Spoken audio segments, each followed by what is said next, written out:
Hey everyone, so I'm going to show how to set up a basic tank here, be it for bettas or for other fish or shrimp or what have you. There'll be nothing fancy here. This is just going to be your standard tank. First I'm going to show off, tell you guys what I'm going to be using. This tank in front of you here is a Deep Blue Professionals betta tank. This is somewhere about 2.5 gallons. I think it's actually like 2.3. It's something weird like that. But it's about 2.5 gallons. See, it's very long. It just isn't very wide and isn't that tall. So it's about 2.5 gallons though.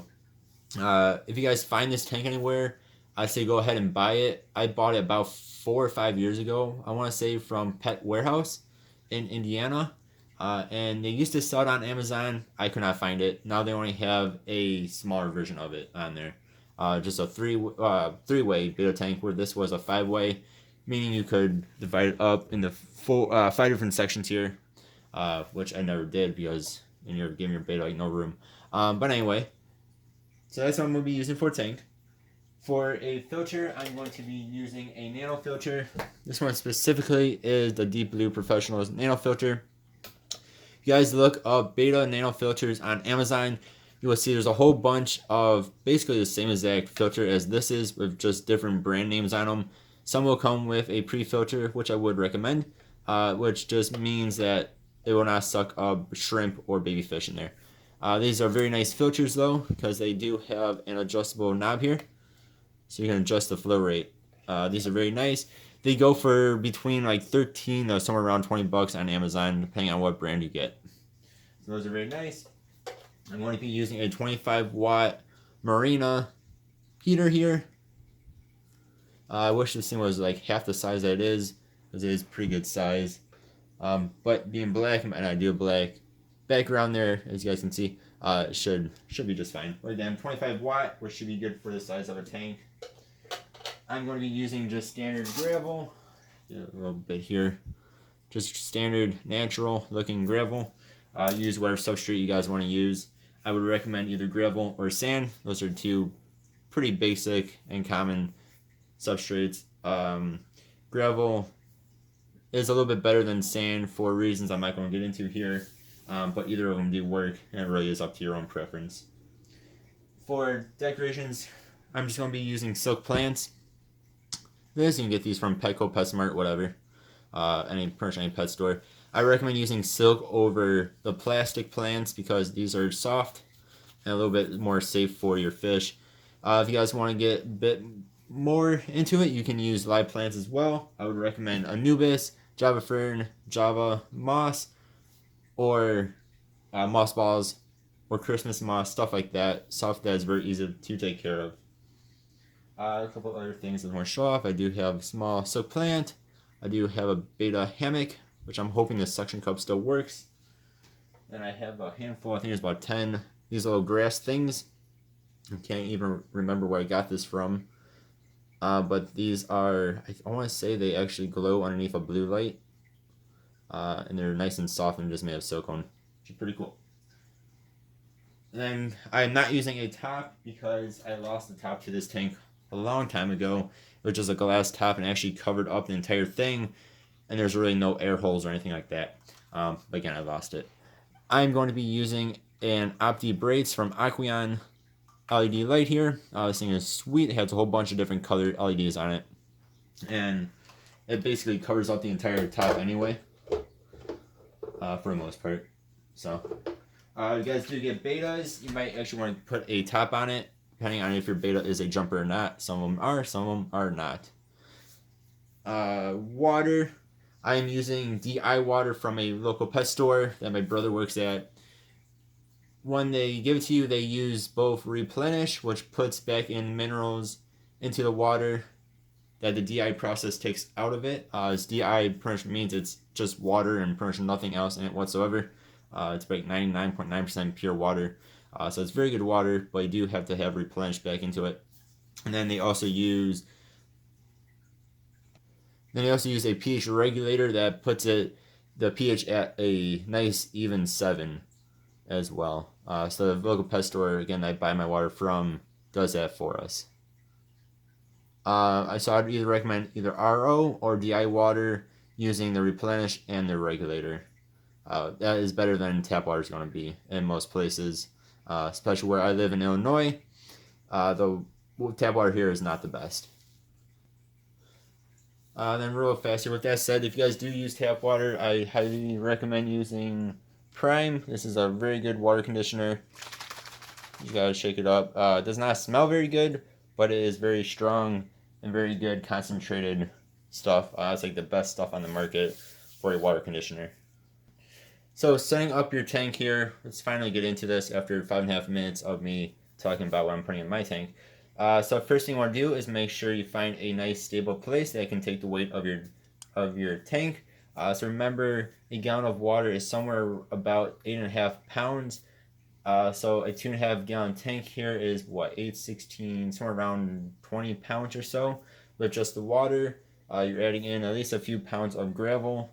I'm going to be using probably somewhere between 3 to 5 pounds of gravel. That should give me a nice layer in here. So overall, your tank, if it's a 2.5 gallon tank, might weigh somewhere around 30 pounds. No, it's not very heavy, but if you don't have a very stable platform stand for this to go onto, you could break the stand and then have water all over the place. 2.5 gallons of water is still a lot of water when it's on your ground. Trust me, I've had that happen before, and it's not fun. So once you find a good spot, you also want to make sure it's away from drafts and from... It's better to keep it away from windows just because that can create issues in your tank, such as algae blooms and stuff like that. And if you live somewhere hot, it could heat up your tank more than you want it to during the summer. Or if you live somewhere cold or where it gets cold, it could also make your tank a bit more cold during winter time again. Just better to keep it away from windows if you can. So I'm going to keep mine on my desk here, right in this corner here. This is a pretty sturdy little desk I have, so this should be more than fine for this. So that's where I'm going to put mine. So first thing you guys want to do is put in your gravel, and if you're using brand new gravel, which most likely are, especially if this is your first tank, make sure you rinse out that gravel, otherwise it'll get very dusty, and it'll be a few days before your filter can take out all the dustiness. So just make sure you rinse out your gravel decently well. You can use like a strainer or a colander or something like that, or even just use the bag that's in, put water in the bag, shake it up, rinse it, pour out the water, do it a few times until the water comes out clear and clean. So I'm gonna go ahead and put in my gravel, and I'll be right back. Alright, so then after you add in your gravel, then you can add in your decorations. So again, I am just going to be using silk plants. This one might actually be a little bit too tall, but I'm going to be using silk plants here. And I just want to mention too, I did not use brand new gravel. I used it out of a 5 gallon tank that I took down about a week ago or so. So mine's actually a little bit wet in there. Probably can tell it from the video anyway. Just wanted to mention that real fast. But yeah, so then go ahead and put in your decorations. Again, it's not a bad thing to rinse this stuff off. It might just have dust on it or what have you that you don't really want in your tank. So again, especially if they're brand new, just go ahead and rinse them off real fast. Then go ahead and set them in there any way you want. I'm going to go ahead and do that, and I'll be right back. And again, of course, you can add in any decorations you want in here, be it plants, be it live plants, be it like a little cave, the little pieces of slate, different types of wood, fish tank safe wood, that is, of course, not just normal wood, like driftwood, so like that. You guys can add in anything you really want to. Just careful, some stuff does alter pH. Some stuff will add in what are called tannins, which a lot of the different driftwoods do, and that just makes your water appear like a tea yellow color. Some people like it, some people don't, some people it doesn't bother whatsoever. Yeah, so go ahead and add in your decorations like I did here. See, my plant is actually sticking out a bit. I really don't, not too worried because I don't have a, I'm not going to be putting a top on here, besides from my light. And I decided to forego my betta hammock. It wasn't really sticking to the tank anyway. So next thing you guys can do is position your heater and your filter. So I'm going to put in my heater first here, and then I'm going to do the filter. I would highly recommend putting your heater right by your filter. depending on what heater you have, some will not even work without it being next to the filter, without some flow rate on it. Some will, some won't. The higher end ones sometimes don't.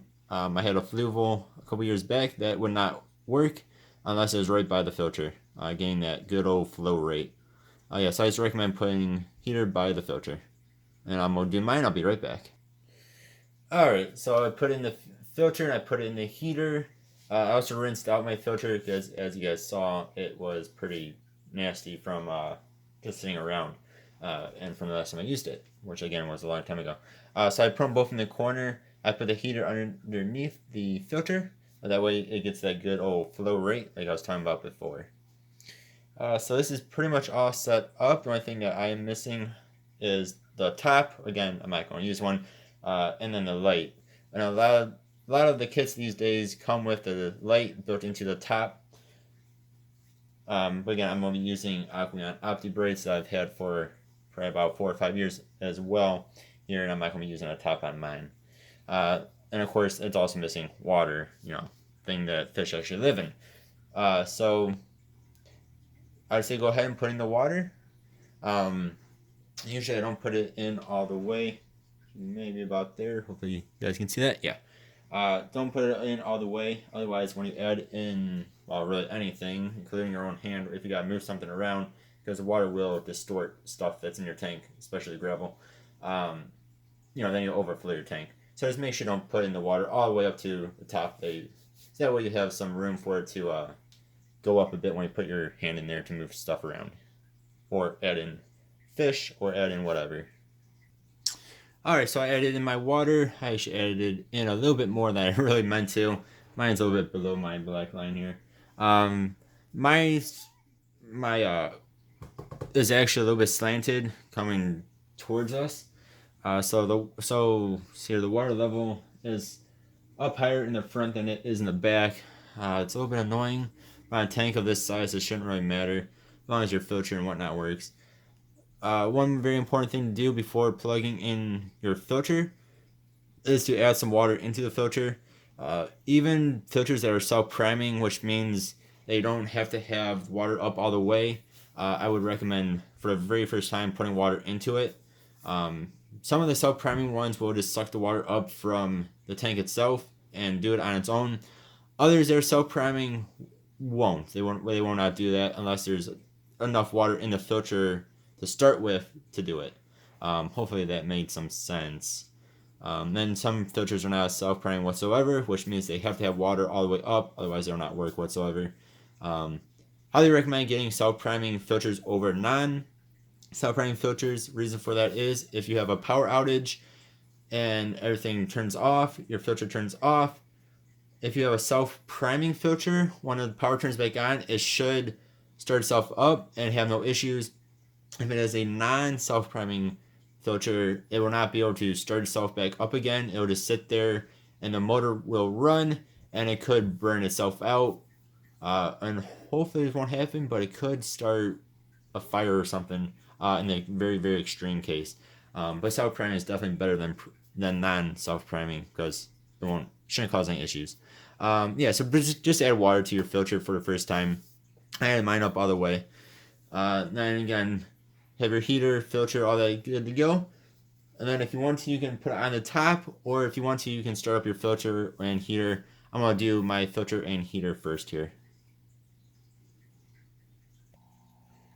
Alright, then once you have your filter on, your heater on, put on your hood, put on your light, and your tank is pretty much complete. The only thing left to do is to make sure that it cycles before you put in any fish. I'm not going to get into what a cycle is right now.